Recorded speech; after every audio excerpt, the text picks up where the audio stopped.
تھوڑا ٹھیک ہے. چلیے ٹھیک. روشنی کم ہے. پتہ نہیں شاید یہاں اندھیرا ہے، کوئی مسئلہ نہیں.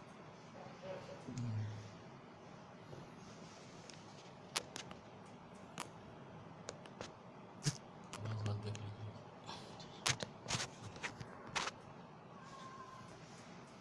الحمدللہ وکفا وسلام علی عبادہ الذین اصطفیٰ اما بعد فاعوذ باللہ من الشیطان الرجیم بسم اللہ الرحمن الرحیم انا نحن نزلنا الذکر وانا لہ لحافظون. محترم احباب، حسب وعدہ ہم فضیلت الشیخ محمد عزیر شمس حفظہ اللہ وتولہ بالرعایت الکاملہ کے ساتھ آپ کے روبرو ہیں. اس سے پہلے شیخ کے ساتھ الحمدللہ ہم نے کئی سارے موضوعات پہ گفتگو کی تھی، اور مختلف مواقع سے مختلف احباب نے ہمیں احساس دلایا کہ یہ ایک بہت اچھا سلسلہ تھا. پچھلے چند مہینوں سے شیخ تھوڑے زیادہ مصروف جا رہے تھے، اس لیے یہ سلسلہ رکا ہوا تھا. ہم نے جب دوبارہ شیخ سے یہ گزارش کی تو الحمدللہ شیخ اس کے لیے تیار ہوئے، اور اس سلسلے کا یہ پہلا پروگرام انشاءاللہ ہم آپ کے سامنے پیش کرنے جا رہے ہیں. ابھی انشاءاللہ ہم کئی سلسلوں میں اس پروگرام کو آگے بڑھائیں گے، اور قرآن حکیم سے متعلق انشاءاللہ ہماری گفتگو ہوگی. علوم قرآن سے متعلق انشاءاللہ یہ سلسلہ آگے بڑھے گا. آج کی گفتگو قرآن حکیم سے متعلق ہے، اور بنیادی باتوں سے متعلق کہ نزول قرآن کس طرح ہوتا تھا، جبریل امین علیہ الصلوۃ والسلام رسول پاک صلی اللہ تعالیٰ علیہ وسلم پر کس طرح آتے تھے، اللہ پاک کا جو یہ نظام ہے اتارنے کا یہ کیا نظام رہا، پھر قرآن حکیم کو کس طرح محفوظ کرنے کی کوشش کی گئی. ان امور سے متعلق انشاءاللہ ہم شیخ سے گفتگو کریں گے. تو سب سے پہلا سوال جو شیخ ذہن میں آتا ہے، یا عام طور پہ خاص طور سے جو نئے ذہن کے لوگ ہیں وہ کبھی کبھی پریشان ہوتے ہیں کہ کیا یہ ممکن ہے کہ ایک فرشتہ ایک انسان کے اوپر آوے اور وہ اللہ پاک کا پیغام اس کو دے؟ کیا مطلب عقل و خرد اس بات کو قبول کرتی ہے؟ دیکھیے، السلام علیکم. سب سے پہلی بات تو یہ ہے کہ مومن اور کافر کے درمیان جو بنیادی فرق ہے وہ یہ ہے کہ کافر جو ہے اس چیز پر یقین ہی نہیں رکھتا ہے کہ جو چیز اس کے دائرے بحث اور تحقیق یا عقل یا سائنس کے دائرے سے جو باہر ہے اس کو وہ مانتا ہی نہیں، یا اگر مانتا ہے تو توہماتی طریقے سے مانتا ہے، جیسے بہت سے مشرکین و کفار مانتے ہیں. تو وحی کا مسئلہ جو ہے یہ بہت ہی بنیادی مسئلہ ہے. یہیں سے ایک مسلمان یا ایک کافر کی تمیز ہو جاتی ہے. قرآن مجید میں وحی کے بارے میں ہے نزل بہ الروح الامین علی قلبک لتکون من المنذرین، اور وحی کے اس بات کے لیے پھر بہت سے اور دوسرے آیتیں ہیں جس میں قرآن مجید میں. تو ہم یہاں عقلی طور پر یعنی عقل سے ہم وحی کا اس بات اس انداز میں کہ وہ چیز وحی تھی اور اس انداز میں امکان ہے اس کا، عقلی امکان سے باہر نہیں ہے. وہ اصل میں من محارات العقول ہے، من محالات العقول نہیں. یعنی عقل اس کو محال نہیں تصور کرتی ہے. اس کا امکان ہے کہ اللہ تعالیٰ جن بندوں کو چنے تو ان کو اپنی وحی سے نوازے، اور پھر فرشتے جو نظر نہیں آتے ہیں ان کے ذریعے جبرائیل علیہ السلام کے ذریعے وہ وحی اترے. لیکن اس چیز کا کوئی سائنٹیفک ثبوت آپ نہیں دے سکتے، اس لیے کہ جیسے اس کی مثال ہے مطلب قرآن کی طرح یا وحی کی طرح مرنے کے بعد کی زندگی. آپ اس کے بارے میں کوئی تحقیق کریں، قبریں کھودیں، پتہ کریں، کچھ نہیں معلوم کر سکتے ہیں. اس کے بعد کیا ہوگا، جنت جہنم، یہ سب چیزیں دائرے عقل سے باہر ہیں. بلکہ حتیٰ کہ وہ متکلمین جو عقیدے کی کتابیں لکھتے ہیں تو ان چیزوں کو وہ سمعیات کہتے ہیں. یعنی ان چیزوں سے متعلق اللہ نے، اللہ کے رسول نے اور قرآن میں جو کچھ بیان کر دیا ہے، حدیث میں جو کچھ اللہ کے رسول صلی اللہ علیہ وسلم نے بیان کیا، ان کو مانتے ہیں، تسلیم کرتے ہیں. اس میں عقل سے بات نہیں کرتے، حالانکہ وہ الہیات کے بارے میں بہت عقل سے بات کرتے ہیں. تو میرے کہنے کا مقصد یہ ہے کہ وحی کا امکان عقل کے خلاف نہیں. تو اب جب امکان آپ تسلیم کر لیں گے تو اب دوسرا مرحلہ یہ رہ جاتا ہے کہ جو شخص یہ دعویٰ کر رہا ہے کہ مجھ پر وحی نازل ہو رہی ہے، اس شخص کے کردار اور اس کی زندگی اور اس کی صفات کا جائزہ لیں کہ کیا وہ جھوٹا ہے، جھوٹ سے دعویٰ کر رہا ہے، مثلا دوسرے لوگوں سے معاملہ جھوٹ کا کر رہا ہے، چیٹ کر رہا ہے، نقصان پہنچانے کی بات کر رہا ہے. تو جب وہ انسانوں کے ساتھ نہیں چیٹنگ کی بات کر رہا ہے، دھوکے کی بات کر رہا ہے، تو اللہ تعالیٰ کے اوپر کیسے اتہام بن سکتا ہے؟ اور کبھی اس کا تجربہ مطلب نہیں ہوا. اسی لیے مشرکین وہ قرآن کے بارے میں طرح طرح کے شکوک شبہات کی بات کرتے تھے، لیکن وہ جب سنتے تھے اس کو تو حیران رہ جاتے تھے. اور وہ سمجھتے تھے کہ یہ ایسا کلام ہے کہ جو ہمارے دائرے اختیار سے باہر ہے. منع کرتے ہو قال الذین کفروا لا تسمعوا لهذا القرآن والغوا فیہ لعلکم تغلبون. سننے نہ دو، کسی کے کان میں پڑے گی وہ فوراً دل میں اتر جائے گی. تو اس لیے قرآن مجید اللہ کا چونکہ کلام ہے، اور انشاءاللہ اس میں ہم آئیں گے گفتگو میں کہ قرآن مجید نے اللہ نے دعویٰ خود کیا ہے، اس نے حفاظت کی ذمہ داری لی، یعنی اس نے کچھ ایسا تکوینی نظام بنا دیا کہ قرآن مجید محفوظ ہے، ورنہ دوسری بہت سی کتابیں ضائع ہو گئیں. تو اللہ تعالیٰ کی وہ وحی ہے، جبریل لے کر کے آتے تھے، اور حدیثوں میں اس کی وضاحت ہے، سیرت کی کتابوں میں کس طرح سے کیا کیفیت اللہ کے رسول صلی اللہ علیہ وسلم پہ وہ طاری ہوتی تھی. اب اس کو جتنے اورینٹلسٹ ہیں، مستشرقین وغیرہ، اس کو وہ بیماری سے تشبیہ دیتے ہیں، اور یہ کہ وہ اپنی طرف سے وہ باتیں ہوتی تھی وہ بھی بھائی کو نہیں تسلیم کرتے ہیں. اسی سے جڑا ہوا ہے اصل میں تو مسئلہ. مطلب یہ کہ عقل اور خرد اور سائنس کی روشنی میں اس کو ہم جانچ نہیں سکتے، پرکھ نہیں سکتے. دراصل یہ عقل و خرد کے دائرے سے باہر کی چیز ہے. گویا یہ عقل کے خلاف نہیں بلکہ عقل کا جو دائرہ ہے اس کے بعد صلاحیت ہے، اس صلاحیت سے آگے کی چیز ہے. اسی طرح سائنس جو اپنے وسائل رکھتی ہے تحقیق کرنے، ریسرچ کرنے کے، اس سے باہر کی چیز ہے. دعویٰ ہی نہیں کر سکتے کہ ان غیبیات کا ہم پتہ کریں. اس لیے ہم ایمان لاتے ہیں اور تسلیم کرتے ہیں. اس لیے ہم ایمان لاتے ہیں. شیخ اسی سے جڑی ہوئی بات ہے، جب ہم قرآن حکیم سے متعلق بات کر رہے ہیں اور نزول قرآن سے متعلق، تو وہ کیا کیفیات تھیں؟ مختلف کیفیات احادیث وغیرہ میں بھی ذکر ہوئی ہیں، اور ان کو لے کر کے جیسے آپ نے خود ابھی اشارہ بھی کیا، مستشرقین کے یہاں ایک طبقہ بہرحال ایسا ہے جو وہ عجیب و غریب قسم کی باتیں کرتا ہے. جیسے جب رسول پاک صلی اللہ تعالیٰ علیہ وسلم پہ وحی نازل ہوتی تھی تو وہ آواز کچھ مطلب جن ٹائپ کی آواز پیدا ہوتی، گھنٹی ٹائپ کی آواز پیدا ہوتی تھی، یا رسول پاک صلی اللہ علیہ وسلم کی پوری کیفیت بدل جاتی تھی. حضرت عائشہ وغیرہ فرماتی ہیں کہ پورا رنگ بدل جاتا تھا. حضرت زید بن ثابت غالباً وہ فرماتے ہیں کہ ایک مرتبہ رسول پاک صلی اللہ علیہ وسلم کی ہمارے زانوں پہ تھے تو ایسا لگا کہ یہ زانوں ٹوٹ کر پھٹ جائے گا. یا پھر جب اونٹنی وغیرہ پہ ہوتے تھے رسول پاک صلی اللہ علیہ وسلم وہ بیٹھ جاتی تھی بالکل. مطلب تو یہ جو پوری کیفیت ہے، کیا مطلب اس کیفیت کو کس طرح سے آپ دیکھتے ہیں؟ مطلب یہ سب مختلف کیفیتیں ہیں. ایک تو ہے کہ احیاناً یاتینی مثل سلسلۃ الجرس، اللہ کے رسول صلی اللہ علیہ وسلم فرمائے، تو وہ کیفیت ہوتی تھی. کبھی وہ اشد علیہ، یعنی وہ بہت تکلیف دہ کیفیت ہوتی تھی، وہ برداشت بس اللہ کے نبی کرتے تھے. تو اس کے بعد پھر وہ وحی القا ہو جاتا تھا، پھر بعد وہ کیفیت ختم ہو جاتی تھی، وہ صورت بدل جاتی تھی. کبھی کبھی یہ ہوتی تھی کہ آئی وحی تو رسول اللہ صلی اللہ علیہ وسلم کو چاہتے تھے، ایک صحابی بلکہ بیان کرتے ہیں کہ میں چاہتا تھا کہ کسی وقت دیکھوں کہ کیسے وحی نازل ہوتی تھی، اللہ کے رسول صلی اللہ علیہ وسلم پر کیسی کیفیت. تو ایک بار یہ ہوا کہ ایسی کیفیت پیدا ہوئی تو وہ فلاں شخص کو بتایا جو چاہتے تھے، آ کر کے دیکھو. دونوں دور سے دیکھ رہے ہیں کہ اللہ کے رسول صلی اللہ علیہ وسلم کا چہرہ ایک دم سرخ ہو گیا اور بالکل عجیب کیفیت طاری ہو گئی، پسینے پسینے، حالانکہ ٹھنڈک کا زمانہ تھا لیکن وہ پسینے پسینے ہو رہے تھے اس وقت، اور بالکل یعنی عجیب ایک اس طرح بھی کیفیت تھی. اس کے بعد پھر جب وہ ختم ہو گئی بات، پھر نارمل ہو گیا. تو ان چیزوں کو نہ آپ مرگی سے تشبیہ دے سکتے ہیں، نہ اور کسی دوسری بیماری سے تشبیہ دے سکتے ہیں، نہ ان کو توہمات و خرافات، اس لیے کہ وہ چیزیں واقعتاً وجود میں آئیں اللہ کے رسول صلی اللہ علیہ وسلم. اور رسول اللہ صلی اللہ علیہ وسلم اس یعنی فترے یا حصے یا وقت کے علاوہ دوسرے وقت بالکل نارمل طریقے سے رہتے تھے، اور کبھی اس طرح کی کیفیت نہیں ہوئی. اور پھر اگر یہ اس طرح کی کیفیت ہوئی تو اگر وہ بیماری ہے تو بیماری میں پھر اس طرح کا کلام، اتنا معجز نظام وہ وجود میں کیسے آتا ہے؟ اب وہ بھی دعویٰ نہیں، خود وہ جب دوسرے نارمل حالت میں رہتے تھے تو ان کی گفتگو معروف ہے، حدیثیں جو ہیں یا ان کا کلام جو ہے وہ بالکل دوسرے انداز کا ہے. جو شخص بھی دیکھے گا حدیثوں کو پڑھے گا، چاہے ان کے کتنے بھی جوامع الکلم ہیں، اس میں اور قرآن میں زمین آسمان کا فرق ہے، یعنی خلط ملط ہو ہی نہیں سکتا. تو قرآن مجید کا اپنا ایک اسلوب اور اپنا ایک انداز.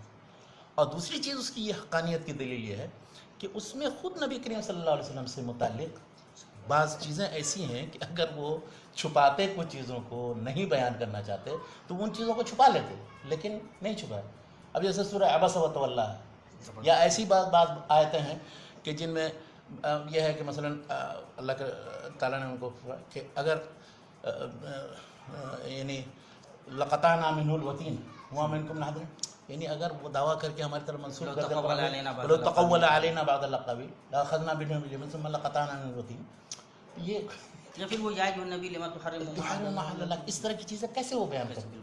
تو اس لیے اس سے سمجھ میں آتا ہے کہ جو کچھ نازل ہوتا تھا من ون ویسی اللہ کے رسول صلی اللہ علیہ وسلم پھر بیان کرتے تھے، اور اس کے بعد پھر وہ کاتبان وحی ہوتے تھے جو لکھتے تھے.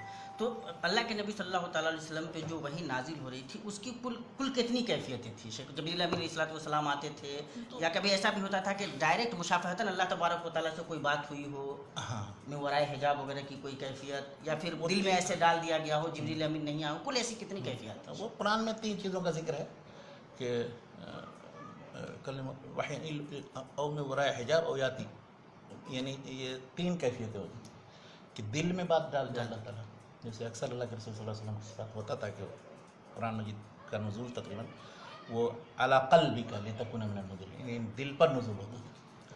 بلکہ سورہ قیامہ میں جب آپ پڑھیے تو جب آتے تھے جبریل علیہ السلام اور سناتے تھے تو وہ جلدی جلدی پڑھنے کی کوشش کرتے تھے کہ کہیں بھول نہ جائیں اور چھوٹ نہ جائے کچھ، تو لا تحرک به لسانک، دیکھیے اس سے یہ سمجھ میں آتا تھا کہ یہ نہیں آ کر کے جبریل کہہ رہے ہیں کہ یہ پڑھو تو اس کے بعد وہ پورا دہراتے ہوں، لا تحرک به لسانک لتعجل به ان علینا جمعہ وقرآن، جمع کا مطلب ہے دل میں بیٹھانا، یہ ہمارا کام، آپ بس اس وقت تلقی کرتے رہیے، حاصل کرتے رہیے جو آپ کو مل رہا ہے، جمعہ وقرآن، قرآن اس کے بعد اس کو پڑھانا، فَإِذَا قَرَأْنَاهُ فَاتَّبِعْ قُرْآنَ ثُمَّ إِنَّ عَلَيْنَا بیان۔ تو مقصد یہ ہے کہ ساری چیزوں کی ذمہ داری اللہ تعالیٰ نے لی ہے۔ اب یہ کیفیت اور اس کی جو بعض صورتیں اس کی ظاہر ہیں وہ تو معلوم ہیں، لیکن اب وہ کیسے دل میں جم جاتا تھا اور کیسے جبریل علیہ السلام کبھی انسانی شکل میں بھی آتے تھے، کبھی وہ سلسلۃ الجرس کی طرح کی آواز ہوتی تھی، کبھی یوں ہی بیٹھے ہوئے چہرہ متغیر ہو گیا، لوگوں کو کچھ سمجھ میں نہیں آتا تھا، لیکن وہی نازل ہو رہی ہے، اور اس وقت ان کا جسم اتنا وزنی ہو جاتا تھا کہ جو آپ نے بتایا کہ زید بن ثابت کی حدیث ہے یا اس طرح سے اونٹنی پر بیٹھے ہوئے تو وہ بیٹھ گئی، تو یہ ساری کیفیتیں ہوتی تھیں، اور یہ متعدد کیفیتیں، مختلف کیفیتیں جن کا ذکر آ گیا، 3-4 کیفیتیں تقریباً ہیں، لیکن ان ساری صورتوں میں یہ ہوتا تھا کہ قرآن مجید اللہ کے رسول صلی اللہ علیہ وسلم کے دل میں جم جاتی تھی وہ چیز، اور پھر اس کے بعد وہ اس کو پڑھ کر کے پھر یہ کہتے تھے کہ اب وہ کاتبان وحی جو ہوتے تھے کہ ان آیتوں کو فلاں جگہ فلاں اس کے بعد رکھو، ان کو فلاں جگہ فلاں اس کے بعد انشاءاللہ اس کا ذکر آتا ہے۔ تو گویا کہ اس طرح مختلف کیفیتوں میں رسول پاک صلی اللہ علیہ وسلم کے جب آیات نازل ہوتی تھیں، اللہ کے نبی صلی اللہ علیہ وسلم ان آیات کو ظاہر محفوظ کر لیتے تھے، یاد کر لیتے تھے، یاد ہو جاتی تھی، وہ پوری یاد ہو جاتی تھی۔ اس کے بعد اللہ کے نبی صلی اللہ تعالیٰ علیہ وسلم صحابہ کرام میں جو کاتبان وحی تھے، تو شیخ میں نے ایک جگہ ایسا کہیں پڑھا کہ وہ سارے جو کاتبان وحی تھے وہ سب کے سب انصار تھے، اکثریت انصار ہی کی تھی۔ تو پھر مکے میں رسول پاک صلی اللہ علیہ وسلم پہ جب وہی نازل ہوتی تھی تو وہاں محفوظ کرنے کا کیا طریقہ؟ وہاں بھی جو ان کے کتاب ہیں سارے انصاری نہیں، کچھ ہیں وہ بھی ان کے کتاب کے بارے میں مطلب وہ تقریباً 30-35 کے قریب ہیں، تو جن میں معاویہ رضی اللہ عنہ بھی ہیں۔ معاویہ کہاں تھے انصاری؟ یقین جی، یا اس طرح سے اور دوسرے یہ بات کے دور میں شاید وہ انصار زیادہ رہے ہوں۔ بات کے یعنی مدینہ پہنچنے کے بعد جو آیا تھا نا، ظاہر اس میں انصاری بھی رہے ہوں گے، زیادہ ہوگی، لیکن مکے کی زندگی میں بھی کچھ لوگ تھے کہ جن کو رسول پاک صلی اللہ علیہ وسلم نے متعین کیا ہوا تھا، وہ لکھتے تھے اور لکھنے کا سلسلہ تھا اس میں۔ اور یہ بھی ہو سکتا ہے کہ مکے کی زندگی میں اتنا زیادہ لکھانے کا سلسلہ نہ رہا ہو جتنا مدینہ کی زندگی میں، یعنی یہ کوئی ضروری نہیں، اس لیے کہ قرآن مجید کی جو جمع و ترتیب و تدوین اور اس کی شکل ہوئی ہے تو ابوبکر کے زمانے میں، تو اس وقت یہ نہیں ہے کہ کوئی ضروری ہے کہ ہر آیت کا سارا ہر ٹکڑا موجود ہے، بلکہ کبھی کبھی ایسا وہاں لکھا ہوا ہے، لیکن جمع کی شکل میں، حفظ کی شکل میں سب کے پاس تھا، تو جو ٹکڑے مختلف طرح سے مختلف وسائل پر لکھے ہوئے تھے وہ سب جمع کیے گئے، تو اکثر تو مل جاتے تھے وہ، لیکن بعض ٹکڑے ایسے ہیں کہ جو مثلا نہیں ملے کسی جگہ، اسے وہ مطلب کاغذ تو اس زمانے میں تھا نہیں، تو لکھتے کیسے تھے؟ مختلف وسائل تھے اس کے، مثلا کہ درخت کی چھال ہے اس سے بنا لیتے تھے کوئی چیز لکھنے کے لیے، پتھر کی سیل ہے اس کو پتلی تراش کر کے اس پہ لکھ لیتے، ہاں، یا مثلا چمڑا ہے، جلد ہے، اس پہ لکھ لیتے تھے، تو اس طرح کے مختلف کافی وسائل تھے، تو مشقت تھی، اسی لیے کسی کے پاس قرآن مجید کا کوئی نسخہ لکھا ہوا صحابہ کرام کے زمانے میں، رسول اللہ کے زمانے میں مکمل کسی ایک آدمی کے پاس نہیں تھا، کسی کے پاس کچھ آیتیں صورتیں ہیں، کسی کے پاس کچھ ہیں، کسی کے پاس، لیکن بہرحال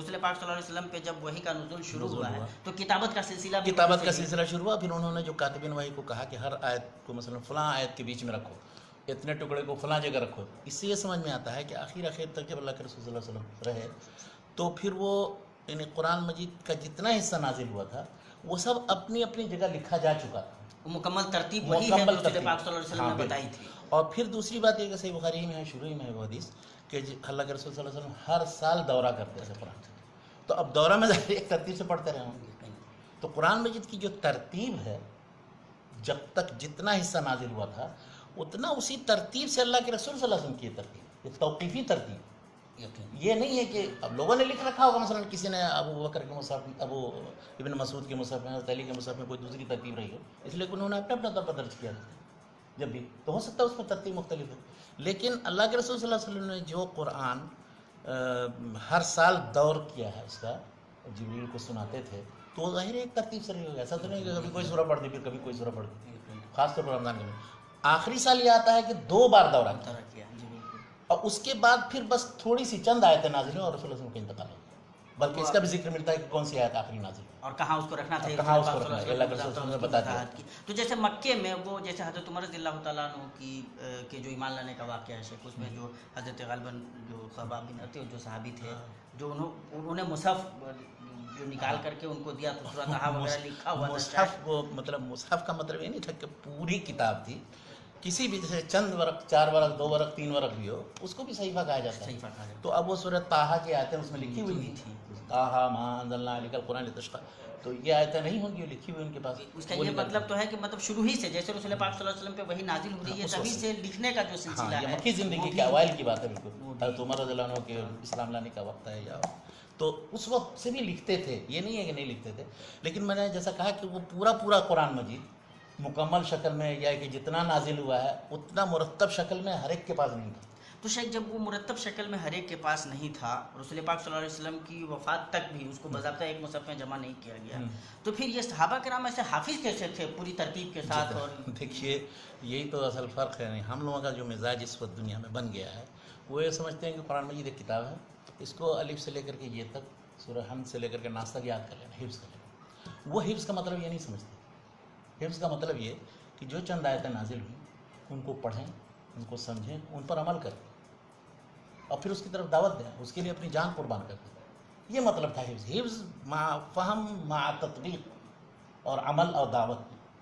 اس طرح سے اگر قرآن مجید ہم پڑھنا شروع کر دیں تو آپ دیکھیں کہ کوئی سورہ ہم کتنے جلدی ہیں اور کتنے اس میں ختم کرتے ہیں. ابھی تو یہ کہ ہم تلاوت کرتے ہیں جلدی ختم کیسے کر رہے ہیں قرآن مجید کو. اور اس سلسلے میں مسابقہ بھی ہوتا ہے کہ ایک شخص ایک دن میں کتنی مرتبہ قرآن پڑھتا ہے.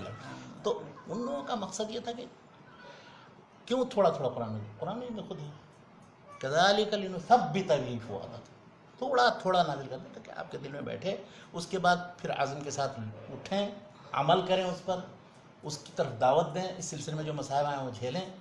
پھر جب جس وقت جس طرح کی چیز کی ضرورت ہوگی اللہ تعالیٰ کی طرف سے اس کی رہنمائی کے طور پر یہ نازل ہوتی ہے. تو قرآن مجید کے نزول کا جو پورا یہ 23 سالہ عرصہ ہے وہ اسی طرح صحابہ کرام نے گزارا. تو عملی زندگی صحابہ کرام کو پورا قرآن کریم یاد تو تھا، پورا سب کو نہیں یاد تھا. آپ کو یقین آئے گا، بہت سے وہ صحیح حدیث جو آتی ہے کہ رسول اللہ صلی اللہ علیہ وسلم کی وفات کے بعد حضرت علی ایک گوشہ میں بیٹھ گئے. انہوں نے کہا کہ میں اب چاہتا ہوں کہ میں پورا قرآن یاد کروں. ان کو بھی یاد نہیں. اور بھی بہت چند صحابہ کرام تھے جن کو قرآن نہیں یاد ہے. میرے خیال سے 4 یا 7 یا 10 ایسی مختلف کلامات ہیں. بڑے کبار صحابہ پورا قرآن کے حافظ نہیں تھے، لیکن قرآن مجید جتنا نازل ہوا، جتنا ان کو علم تھا، جتنا انہوں نے اللہ کے رسول صلی اللہ علیہ وسلم سے سنا تھا، وہ سب سمجھیے کہ یاد بھی کیا، اس پر عمل بھی کیا، اس کی طرف دعوت دینے، اور اس کے بعد پوری زندگی قرآن کی تعلیمات پھیلانے میں گزاری. تو ان کے حفظ کا طریقہ دوسرا تھا، ہمارے حفظ کا طریقہ دوسرا ہے. ہم صرف وہ زیر زبر پیش اور الف لام اور اس کی میں مد ہے کیا کہ نہیں مد ہے یہ سب سیکھتے. ان کے یہاں فطری طبیعی چیز تھی. عربی میں جیسے الفاظ ادا کیے جاتے ہیں، ان کے یہاں بعد اور ذو کا کوئی فرق اور اختلاف نہیں تھا. بعد کا ایک ہی تلفظ تھا، 10 تلفظ نہیں ہے. ہمارے یہاں یہی تلفظ ہے. کوئی زال کیا چیز ہے، زے ہے، وہ ہے، بعد ہے الگ ہے. شیخ تو گویا کہ اسی لیے جیسے حضرت عمر رضی اللہ تعالیٰ عنہ نے جب وہ رسول پاک صلی اللہ علیہ وسلم کی وفات کے بعد جب حضرت ابوبکر صدیق رضی اللہ تعالیٰ عنہ آیت پڑھی تو وہ کہتے ہیں مجھے ایسا لگ رہا ہے کہ گویا یہ آیت ابھی نازل ہو رہی ہے. اس کا مطلب یہ ہے کہ مطلب پورا قرآن حکیم تمام صحابہ کرام کو اس طرح سے یاد نہیں تھا، یا مستحضر بھی نہیں ہوتا تھا. کبھی کبھی بتایا جاتا تھا تب یاد آتا تھا. یا یہ کہ کوئی آیت ہے تو اس پہلو پر یا اس معنی پر نظر نہیں گئی ان کی، یا اس چیز کو بھی وہ تکلف سمجھتے تھے کہ سیاق میں مثلاً ایک چیز وہ اس سے سمجھ میں آ رہا ہے کہ ہاں یہ کوئی نہ کوئی چیز ہے کھانے پینے کی. مفاقہۃ و ابا، تو اب کیا چیز ہے؟ مفسرین کو دیکھیے، لوگ ان کو کوئی کچھ کہتا ہے، کوئی کچھ کہتا ہے. حضرت عمر سے منقول یہ ہے، حضرت عمر بن خطاب سوچیے خلیفہ ثانی، ان سے ایک مرتبہ پڑھنے لگا من اب کیا چیز ہے، لیکن ہمیں معلوم کرنے کی ضرورت نہیں اتنا کہ اب ہے کیا چیز. وہ کچھ نہ کچھ کھانے پینے کی چیز ہے. وفاقہۃ و ابا تو وہ کوئی پھل یا سبزی یا ترکاری ہوگی، کچھ نہ کچھ اس طرح گزر جاتے تھے. ہم لوگ ادھر نہیں کہ اب اس کے لیے وہ پورا وہ معلوم ہے مفردات الفاظ القرآن راغب اور تفسیر طبری سے لے کر کے اور آج تک جتنے لوگوں نے مولانا فراہی تحقیق کیے وہ تحقیق کرنا شروع کیا. عملی زندگی گزارتے تھے، عمل کرتے تھے قرآن مجید پر. یہ اصل مقصد تھا قرآن مجید کے نزول کا. یہ سلف کے اور ہمارے کرام طریقے رضوان اللہ تعالیٰ المجمعین بھی وہ ہندی کی چندی نہیں کرتے نہیں کرتے تھے جو کبھی. مفہوم ایک سمجھ میں ہاں، آتا ہے. کبھی کبھی بہت کم موقع پر ایسا آیا ہے کہ کسی کو کوئی اشکال ہوا تو وہ پیش کیا اللہ کے رسول صلی اللہ علیہ وسلم سے، ورنہ اکثر چیزیں وہ سمجھ جاتے تھے ویسے اسلوب کی بنیاد پر. مثلاً وہ ان الشرک لظلم عظیم ہے نا، تو ان الشرک لظلم عظیم، اور شرک کو ظلم عظیم کہا گیا.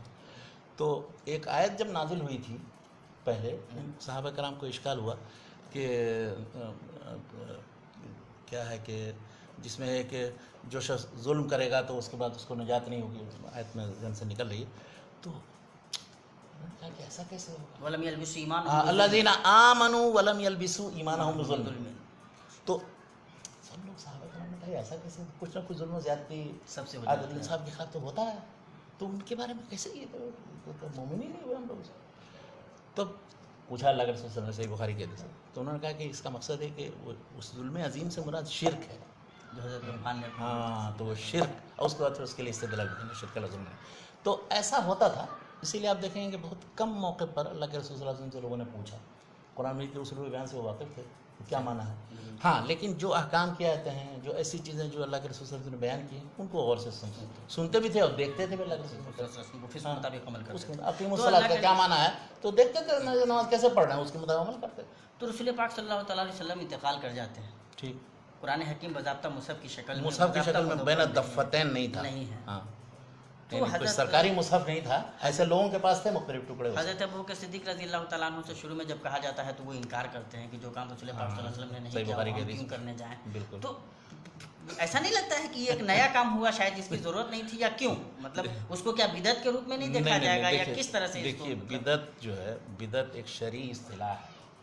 شرعی اصطلاح میں بدعت کا مفہوم یہ ہوتا ہے کہ کوئی بھی ایسا کام جو شریعت میں جائز نہ ہو، یا کہ جس کا جو اصول شریعت یا اصول دین کے خلاف ہو، وہ چیزیں اچھی سمجھ کر کے ایجاد کر لی بطور تتمہ کیا، اور اس کے ذریعے اس کو مکمل کیا. قرآن مجید کو بین الدفتین جمع کرنے، یا حدیث کو مدون کرنے، یا اور مختلف کتابیں لکھنے، اس کو لغوی معنی میں مطلب ایک نئی چیز تو آپ کہہ سکتے ہیں، لیکن بدعت شرعیہ نہیں. اس لیے کہ شرعی بدعت اس وقت بدعت ہوگی جب شریعت میں وہ چیز ایسی سمجھ کر کے کی جائے کہ جو وہ ناقص ہے یا اس کو ہم مکمل کر رہے ہیں. تو قرآن مجید میں یا مدارس بنانا یا مسجد بنانا، اس طرح کی سب چیزیں اس کی اصل موجود ہے. قرآن مجید لکھنے کی اصل موجود ہے، اللہ کے رسول صلی اللہ علیہ وسلم نے خود لکھوایا.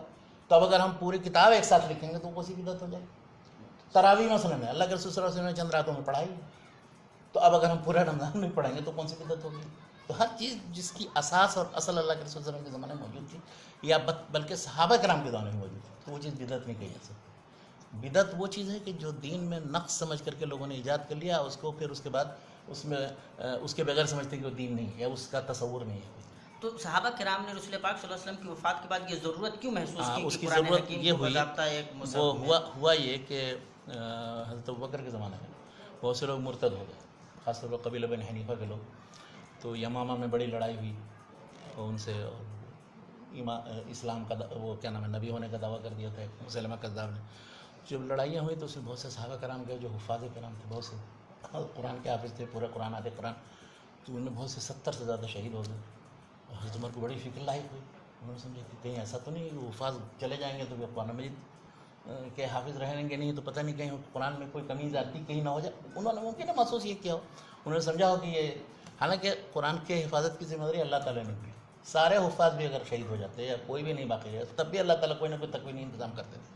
بہرحال تو انہوں نے تو بکر سے جب کہا تھا یہ کام کیسے ہم کریں جو اللہ کے رسول صلی اللہ علیہ وسلم کے نہیں کیا گیا. اللہ کے رسول صلی اللہ علیہ وسلم اس لیے نہیں کیا گیا کہ چونکہ نزول قرآن کا سلسلہ ان کی وفات تک جاری ہے، تو ایسا ہو ہی نہیں سکتا تھا کہ مسلسل مرتب مصحف اور اس کے لیے بیچ میں 2 4 10 20 ورق چھوڑ دیا جائے اور وہاں پر وہ لکھ کر کے کتاب کی شکل میں ہو ہی نہیں سکتا تھا. وہ تو مرتب شکل میں ہر سال جو ورد ہوتا تھا یا دورہ ہوتا تھا اس سے پتہ چلتا تھا کہ یہ ترتیب ہے قرآن مجید کی. اسی لیے ساری آیتوں ساری صورتوں کی ترتیب توقیفی ہے، اور اس سلسلے میں جو لوگ بھی یہ دوسری رائے رکھتے ہیں کہ نہیں اس میں کوئی ترتیب بعد میں صحابہ کرام نے دی، سب غلط ہے. اس لیے کہ صحیح بخاری کی حدیث بالکل اس بات پر دلالت کرتی ہے کہ ترتیب. بہرحال تو ہوا یہ کہ حضرت عمر کو یہ اشکال ہوا کہ بہت سے حفاظ شہید ہو گئے، اور اس میں پھر کہیں ایسا نہ ہو کہ پھر قرآن مجید کی بدایتوں کے سلسلے میں کہیں شبہ لوگوں کو ہونا شروع ہو جائے. کہ یہ آیت ہے بھی کہ نہیں ہے، اور سب لکھی ہوئی بھی ہے کہ نہیں ہے پتہ نہیں ہے، وہ بھی جمع کیا جائے تبھی پتہ چلے گا. تو انہوں نے کہا کہ ایسا ہے کہ آپ بین دفتر ایک سرکاری قرآن جو مدون کریں، اور اس کے لیے پھر ذمہ داری کس کو دی جائے. تو زید بن ثابت تھے انصاری، ان کو بلایا کہ ان کے زمانے میں بھی کاتب وحی رہے ہیں رسول اللہ صلی اللہ علیہ وسلم.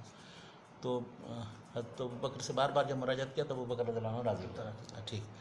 اب اس کے بعد جب ان کو کہا مجھے اگر پہاڑ کہیں سے اٹھا کر کے دوسری جگہ لے جانے کے لیے کرتے تو وہ میرے لیے آسان تھا. یہ قرآن میں اتنا بڑا کام ہے میں کیسے کروں. حضرت زید بن ثابت زید بن ثابت نہیں.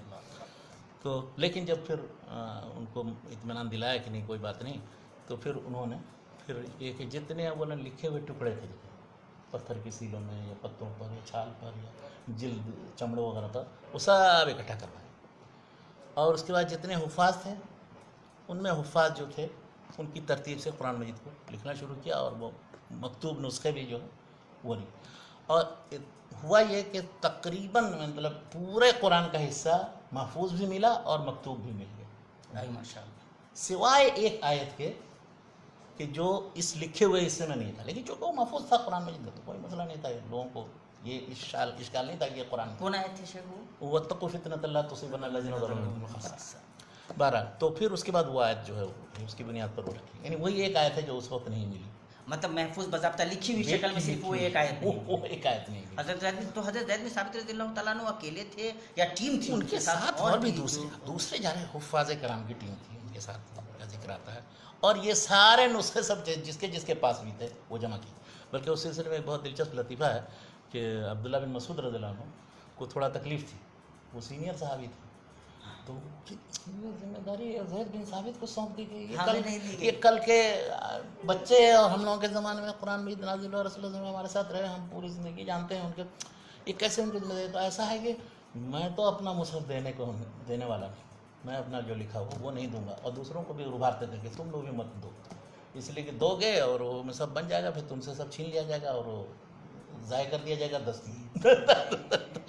تو یہ حالانکہ یہ ان کا ایک وہم تھا، تصور تھا. یقیناً ایک انسانی جو مطلب ایک مزاج ہو سکتا ہے. اچھا، جمع کرنے کا کیا مقصد تھا؟ ایک مقصد یہ بھی تھا کہ جیسے لکھی ہوئی چیز میں کوئی شخص جس وقت تلاوت کرتا ہے، جیسے ہم قرآن مجید کی تلاوت کرتے ہیں، کچھ کرتے ہیں یا کوئی کتاب پڑھتے ہیں، کچھ نوٹ چڑھا دیتے ہیں، کچھ تشریح لکھ دیتے ہیں، کچھ اس پر کمنٹ وغیرہ، تو وہ سب اس میں لکھے ہوئے تھے.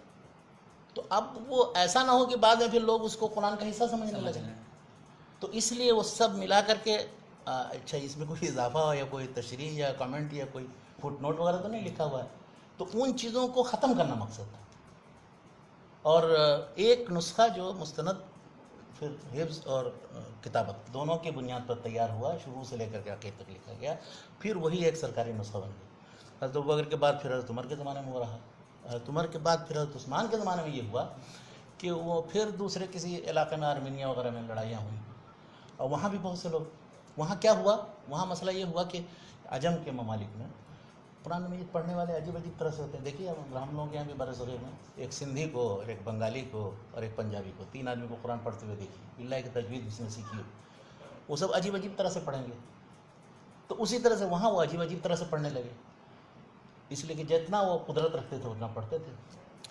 تو جب اس چیز کو بڑا محسوس کیا لوگوں نے کہ یہ کیا آئے، ایک صاحب شکایت کرنے کے لیے کہا کہ حضرت عثمان سے کہا ایسا ہے کہ جلدی سے قرآن مجید کے صحیح نسخے لوگوں تک پہنچائے، نہیں تو جیسے جس کو جیسے سمجھ میں آ رہا ہے پڑھ رہا ہے اور وہ اس کو پھیلا رہا ہے، تو اس میں غلطیاں بھی ہو سکتی ہیں، لہجے کی بھی غلطیاں ہو سکتی ہیں، کچھ کمی بیشی بھی الفاظ کی ہو سکتی ہے. اس لیے کہ اس وقت تو اس طرح کے پرنٹڈ وہ نسخے نہیں تھے نا. تو وہ انہوں نے کہا کہ پھر تو کیا کیا جائے. تو ایسا ہے کہ یہ نسخہ جو تیار کرایا گیا تھا ابوبکر کے زمانے میں، اس کو لایا جائے اور پھر جس کے پاس جو کچھ بھی ٹکڑا وکڑا موجود ہے وہ بھی لا کر کے جمع کریں. اچھا، اس دوسری مرتبہ لانے کا مقصد یہ تھا کہ یہ سب ٹکڑے لے کر کے ضبط کر لیے جائیں اور فائنلی ایک ہی رہے. بس اس وقت کیا ہدایت کی حضرت زید بن ثابت کو کہ جہاں بھی تم لوگ لکھنے کے سلسلے میں یا پڑھنے کے سلسلے میں اختلاف کرو تو 2 آدمیوں کو بیٹھا دی، قریشی 2 آدمی تھے، کہ قرآن مجید چونکہ لغت قریش پر نازل ہوا ہے تو اس لیے ان الفاظ کو اس طرح لکھنا جو لغت قریش کے مطابق ہے، قریشی جس طرح سے بولتے ہیں اس طرح اس کا اعتبار کرنا، وہ ورنہ اس میں کوئی تبدیلی نہیں تھی، بالکل بیانی اسی کو نقل کرنا. لیکن نقل کرتے وقت دیکھا گیا پھر سب تو ملایا گیا تو پھر بالکل پورا کا پورا. پھر اس وقت ایک آیت کسی کے پاس لکھی ہوئی نہیں ملی، یعنی وہ ٹکڑا نہیں ملا، حالانکہ اس میں تو مصحف میں تھا، لیکن پھر ایک آیت کسی سورہ کی تھی وہ نہیں ملی۔ بہرحال تو اس سے یہ سمجھ میں آتا ہے کہ بہت ہی اہتمام کے ساتھ حضرت ابوبکر کے زمانے میں جمع کی، تو شیخ اور حضرت عثمان کے زمانے میں یہ ہوا کہ اس کی صرف نقل لی گئی، اور کہتے ہیں 5 نقل لی گئی یا 7 نقل لی گئی، اور انہی کی روشنی میں فائنل ایک تو وہ سب اب الگ الگ، جیسے دمشق میں اور عراق میں، اس طرح سے شام میں اور مکے میں، ایک مدینہ میں بھیج دیا گیا، تاکہ اس کی روشنی میں پھر اب کوئی اس سے مختلف ہو کر پڑھنے اڑنے کا سلسلہ نہ جاری رکھے۔ نہیں تو پھر جب وہ رسول پاک صلی اللہ علیہ وسلم کے زمانے میں جیسے وہ جو ایک صحابی تھے جو قرآن شریف پڑھ رہے تھے، تو حضرت عمر رضی اللہ تعالیٰ عنہ نے انہیں وہ تنبیہ مارنے کی کوشش کی، جب اللہ کے نبی صلی اللہ علیہ وسلم کے پاس آئے تو اللہ کے نبی صلی اللہ علیہ وسلم ہاکذا انزل۔ تو پھر یہ جو قرات کا اختلاف ہے وہ کیا ہے شیخ؟ یہ ایک بہت عظیم شان مسئلہ ہے، یہ اسی پر اگر گفتگو کی جائے تو 1-2 قسطیں ہو سکتی ہیں، لیکن مختصر میں بتاتا ہوں آپ۔ ہاں، یہ بھی قریشی تھے حضرت عمر بھی، اور جن کو پڑھتے ہوئے دیکھا تو انہوں نے ہشام بن حکیم نام، صحیح بخاری میں یہ روایت ہے، ہشام بن حکیم کو دیکھا کہ وہ دوسری طرف پڑھ رہے ہیں، اس میں کچھ یعنی الفاظ کی ادائیگی، اور اس میں جیسے مالک یوم الدین کو مالک یوم الدین پڑھ رہے ہیں، اور کوئی اس طرح کے جو قرات کے اختلافات ہوتے ہیں۔ تو ان کو بڑا برا لگا، ان کو پکڑ کے گھسیٹ کر کے اللہ کے رسول صلی اللہ علیہ وسلم کے پاس آئے، کہا یہ دیکھیے کس طرح قرآن پڑھ رہے ہیں، تو کہا پڑھو، پڑھا تو کہا ہاکذا انزل، پھر حضرت عمر ہاکذا انزل، تو کہا قرآن مجید جو ہے انزل القرآن علی 7 احرف، ہاں، تو جو شخص جس طرح سے پڑھنا چاہے اس کے لیے کوئی مشکل اور پریشانی کی بات نہیں۔ تو یہ جو احرف ہیں، مختلف احرف پر نازل کیے گئے، احرف کا مفہوم کیا ہے، اس سلسلے میں لمبی چوڑی باتیں ہیں، کسی نے بہت سے اقوال ہیں، لیکن اس میں جو بات سمجھ میں آتی ہے وہ یہ ہے کہ مختلف طریقۂ ادائیگی جو ہے اس کے مطابق، یا الفاظ میں مختلف جیسے وجہیں ہو سکتی ہیں، جیسے قاتل اور قتل ہے، قدرنا، یا اس طرح سے یحسبون کل صیحۃ، یحسبون، ابو عامر کی قرأت میں یحسبون ہمیشہ یفعلوا کے، تو اس طرح کے وجوہ کے اختلاف ہے۔ اچھا، اس اختلاف کو بھی حضرت عمر نے، وہ بھی قریشی تھے، انہوں نے محسوس کیا کہ یہ کیا بات ہوئی، ایک ہی طریقے سے پڑھنا چاہیے، جیسے ابھی اس وقت بہت سے لوگ سمجھتے ہیں کہ حفظ کی جو قرأت ہے بس وہی قرآن ہے، اس کے علاوہ قرآن نہیں ہے، اور اس کو قرآن باقی نہیں رہنے دینا چاہیے، حالانکہ ابھی بھی 3-4 قرأت ہیں، جو ابو عامر کی قرأت ہے، قالون کی قرأت ہے، ورش کی قرأت ہے، نافع جو مدینہ کے تھے تو نافع کے 2 شاگرد ورش اور قالون، یہ 4 مصحف بھی قرآن کا رائج ہے دنیا میں۔ تو جو لوگ اس چیز کی دعوت دیتے ہیں کہ نہیں مصحف یہی ہے، اس کے علاوہ کوئی نہیں ہے، وہ سب مرحلی ایک زمانہ تھا، اس کے بعد تو ترقی کرتے کرتے بس اب یہی مصحف ہے، اس کے علاوہ کوئی مصحف نہیں، یہ بات درست نہیں۔ جو علوم قرات کے ماہرین ہیں، یا قرآن مجید کے نزول یا 7 احرف سے متعلق، امام ابن تیمیہ سے متعلق جب پوچھا گیا کہ یہ جو انزل القرآن اور 7 احرف کا کیا معنی ہے، تو انہوں نے کہا کہ اللہ کے رسول صلی اللہ علیہ وسلم کے زمانے میں اس وقت جن لوگوں نے پڑھا ان کو اجازت دی گئی تھی، لیکن جب پھر اس کے بعد ایک حرف کے مطابق ابو بکر اور عمر عثمان رضی اللہ عنہ کے زمانے میں اکٹھا ہو گیا، تو اب جان بوجھ کر کے کوئی اس کی مخالفت کرے نہیں، درست نہیں، لیکن اس کی جو روایت یا قرات اور تلقی میں جو مختلف وجوہ اور طریقے ادائیگی ہیں اس کی اجازت ہے، اس میں کوئی شخص کوئی اختلاف نہیں ہے، لیکن اس میں اشکال کیا پیدا ہوا کہ کچھ لوگوں نے 7 احرف سے وہ 7 قرات سمجھ لیے، یہ جو 7 قرات ہے، نافع ابن کثیر، ابو عامر ابن عامر، عاصم، حمزہ کے صحیح، یہ 7 قاری ہیں، تو اس 7 احرف سے 7 قاری یہ قاری نہیں مراد ہے، بلکہ مقصد یہ ہے کہ قرآن مجید کی وہ وجوہ اور وہ طرق کہ جن کے مطابق اللہ کے رسول صلی اللہ علیہ وسلم نے صحابہ کرام کو پڑھا، وہ چیزیں پڑھنی جائز تھی۔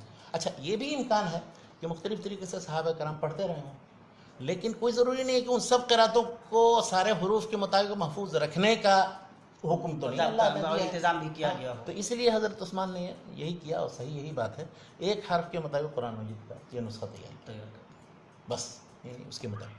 اب یہ اختلاف قرات ہیں یہ سب، کہ اس کو پھر مختلف ادائیگی یا پڑھنے کے جو مختلف شکلیں ہیں وہ بھی سب صحابہ کرام سے سلسلہ اس کا ہے، اب تک جاری ہے وہ، اور اس میں کوئی اختلاف نہیں، مطلب مختلف یعنی یہ یعنی اس کی بہت بڑی دلیل یہ ہے، مستشرقین اصل میں اعتراض یہ کرتے ہیں کہ وہ اصل میں وہ ایسی بلا نقطے کے لکھا ہوا تھا، جس کو جیسے یثبتو پڑھ لیا کسی نے، یثبتو پڑھ لیا کچھ پر، یہ بات نہیں تھی۔ ایسی ساری جگہوں پر جہاں پر نقطہ نہیں ہے تو انہی جگہوں میں کہیں کہیں اختلاف قرات ہے، کہیں نہیں ہے، اس کی کیا وجہ ہے پھر؟ تو ہر جگہ ہونا چاہیے، ہر جگہ ہونا چاہیے تھا، ہر شخص اپنے طور پر پڑھ سکتا تھا، لیکن ایسا نہیں، اسی لیے کہا جاتا ہے کہ القراءۃ سنۃ متبع، یہ صرف پڑھنے اور حفظ و تلقی سے تعلق ہے، اس کا کتابت سے نہیں تعلق، یقیناً، ہاں، بس قراءت کے متواتر ہونے کے لیے شرط لگائی گئی ہے، 3 شرطیں جو لگائی گئی ہیں کہ وہ اولاً تو عربی زبان کے خلاف نہ ہو، ورنہ وہ شاذ ہو جائے گی قراءت. دوسرا رسم کے خلاف نہ ہو، یعنی ایک ہی میم لام کاف لکھا جائے اس کو اب ملک اور مالک دونوں پڑھ سکتے ہیں، لیکن اگر اس میں رسم ایسا ہے کہ اس میں آپ نہیں پڑھ سکتے رسم الخط تو وہ نہیں. اب تیسری چیز ہے کہ صحیح سند ہو، متصل سند صحیح ثابت ہو. ان تینوں کے بغیر قراءت متواتر نہیں ہوتا. تو قراءت سبعہ اور احرف سبعہ ان دونوں کو اولاً خلط ملط نہیں کرنا چاہیے.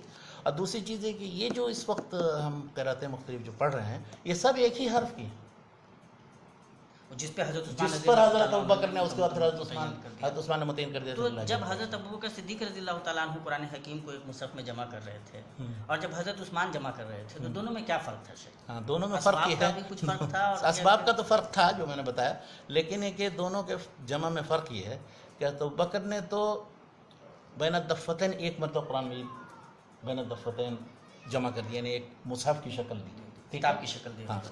حضرت عثمان نے یہ کیا کہ اسی سے 5 نقلیں لیں اس چیز کا خیال کرتے ہوئے کہ لہجت قریش یا لغت قریش کے مطابق ان چیزوں کا رسم اور کتابت تشکیل. یہ دونوں میں فرق، یعنی یہ نہیں ہے کہ پھر انہوں نے الگ سے جمع کرا.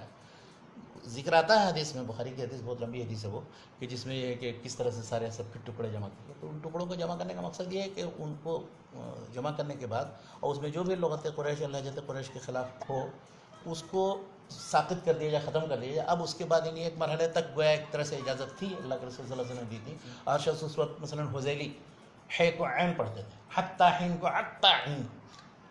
تو اب اس طرح کے سارے اختلافات جو ہے وہ سب ختم کرو، قریش کے لہجے کے مطابق قرآن پڑھو. تو انہوں نے یہ کارنامہ انجام دیا کہ وہ پورے جو متعدد طریقے سے لوگ پڑھنے کہ وہ درست سمجھتے تھے یا جائز سمجھتے تھے اس کا سلسلہ بند کر دیا، بلکہ جتنے باقی وہ سب کو دریا بود کیا کر دیا، جلا دیا، سب کو طلب کرا دیا.